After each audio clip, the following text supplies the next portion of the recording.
All right. So this video is about AI generation using the new Photoshop beta. With that said, let's start looking to it. As you can see that this image has actually been manipulated with the new beta software. I'm going to just do a quick tour and talk about it a bit. And we're going to talk about AI in general. Let's start by looking at the original image here. Okay, this is the original image that we're going to be working from. As you can see, it was expanded. And when I turn on the expansion, you can see it did a very lovely job. This did a really good job.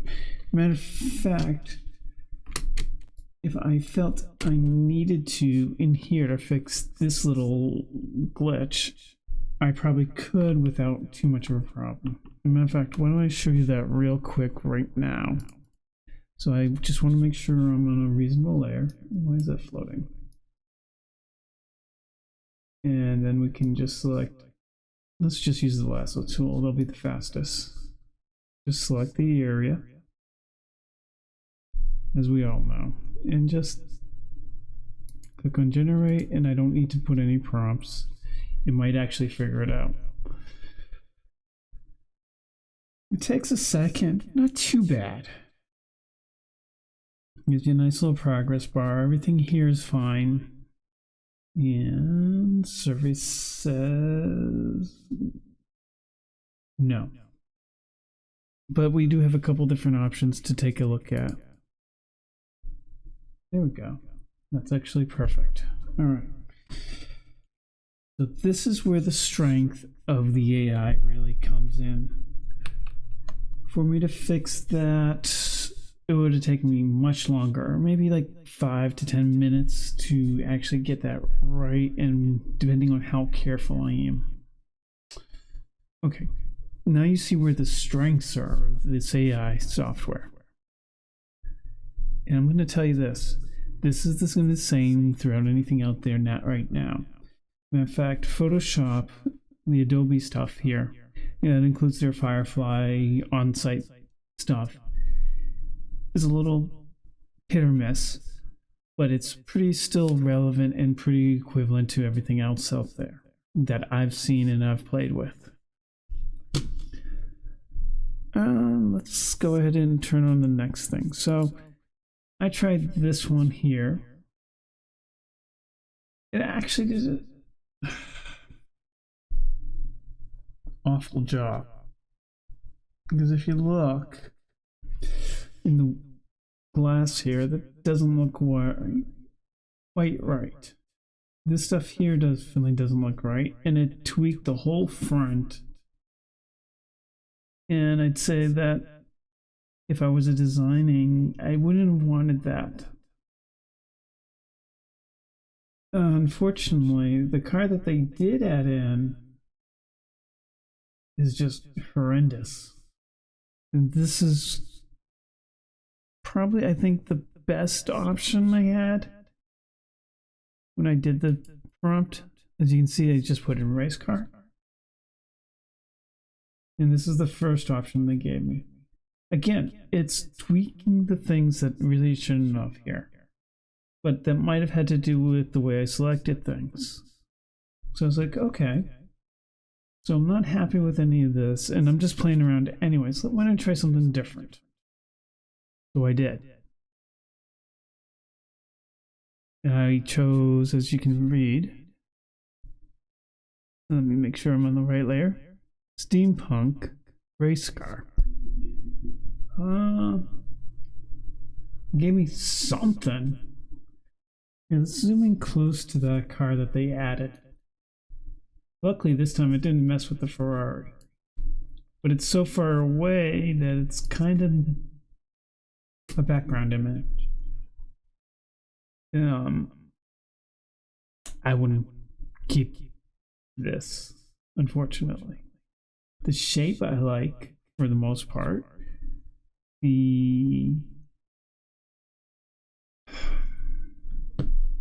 idea of the car is pretty cool,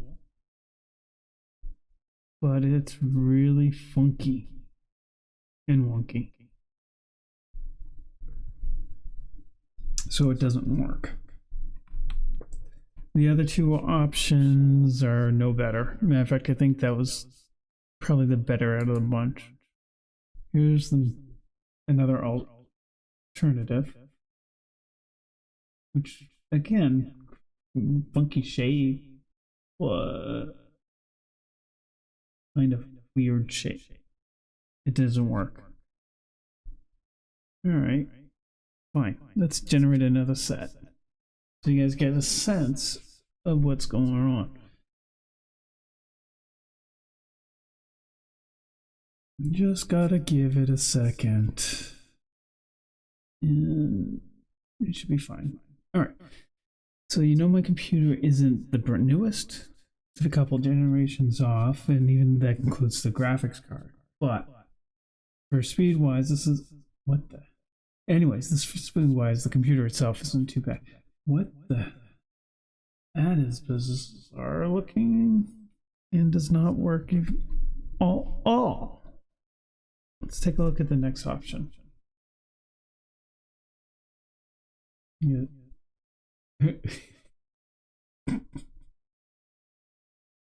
Yeah.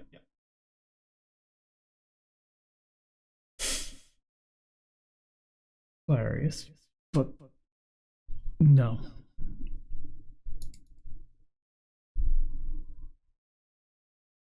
Let's try the next one.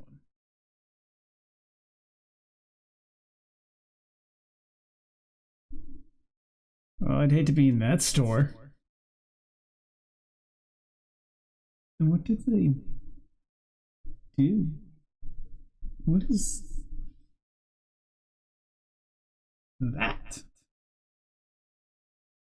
Well, let's go back to the fun one. And there we go. We've got the backwards wheelie bouncing. Wait, where's at the front? Oh, it's something. Okay.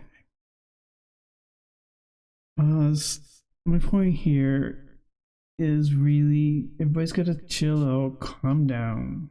The reality of this is it's not perfect, and it isn't going to be perfect for some time.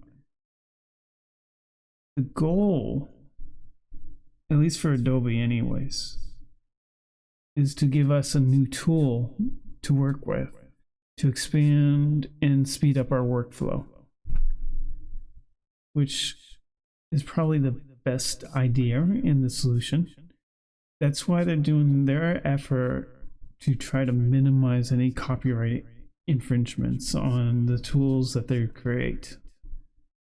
Obviously, there's always going to be people who are going to find ways around that and cause problems with it.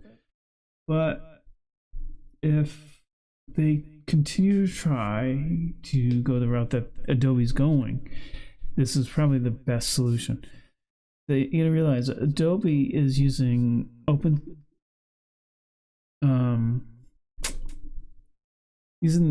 Adobe stock, so images that they kind of sort of own but have the ability to pay the author of the original image, to using older images from the past that are the copyright has expired. And the reality of the situation is that it isn't perfect, and if you give it a more a complicated or complex image to work from, it's probably not going to get it right. It's still in the simplest stages, like, you know, you can throw a plant on a desk and that works fine, or something silly like, I don't know, that works.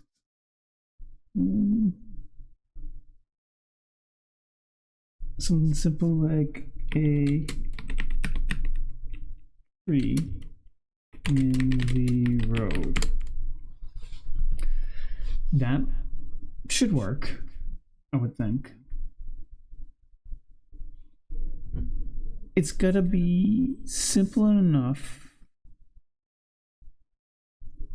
for it to understand, but your sentence structure is gonna be complicated enough for it to get an understanding. Like, it did a tree this time.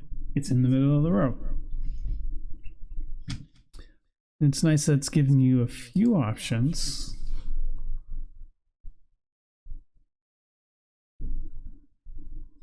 Mostly not what you want. Wow, what did it do? Okay, there. Again, it's not perfect. There's very little to be afraid of. So I think we're good for now. Alright guys, I'm gonna call that good. Catch you in the next one. Don't forget to subscribe and all that fun stuff.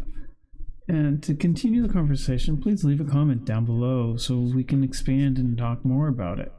These people are either afraid or excited or worried or nervous about AI. I'll tell you one thing, they've been working on it since like 20, 30 years now. And it's only gotten to this point just recently. Alright, subscribe guys. I'll catch you in the next one. Bye.